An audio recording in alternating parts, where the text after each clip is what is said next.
All right, 4th of July week, no getaway for the Emerson College Polling Weekly Podcast. Professor Kimball, give the masses 5 takeaways from the 2018 midterms thus far. That's a good question, Larry. So the 5 takeaways, I would start with the Trump wing of the GOP. We've seen the president come out, endorse candidates like John Cox out in California for governor, endorse against candidates like Martha Roby in Alabama's 2nd District, or Mark Sanford down in South Carolina, or for the governor, McHenry in South Carolina.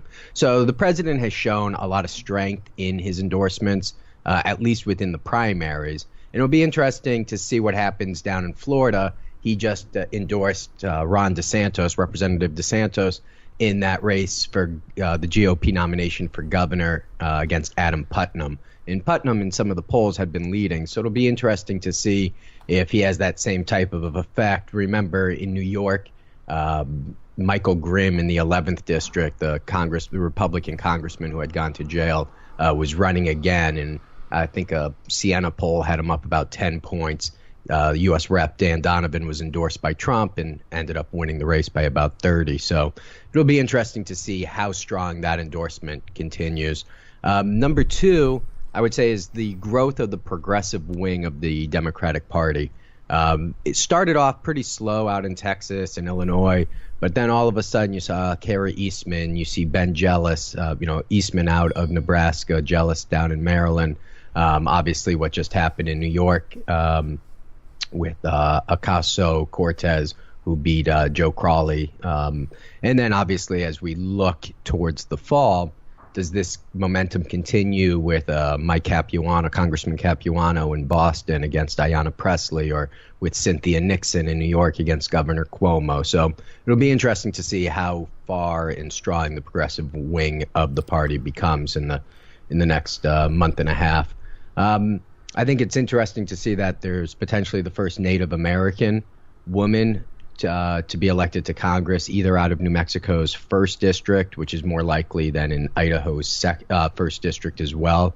But these 2 women are running as Native American, and it would be interesting that they would become the first ever elected women into Congress there. The GOP's been a little bit split on electing or nominating candidates. They probably breathed a huge sigh of relief in West Virginia when Don Blankenship didn't get the nomination. But then just last week, Corey Stewart down in Virginia got the GOP nomination for governor.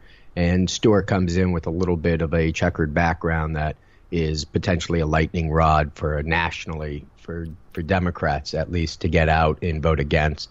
And then I guess my overall big takeaway would be the governor races.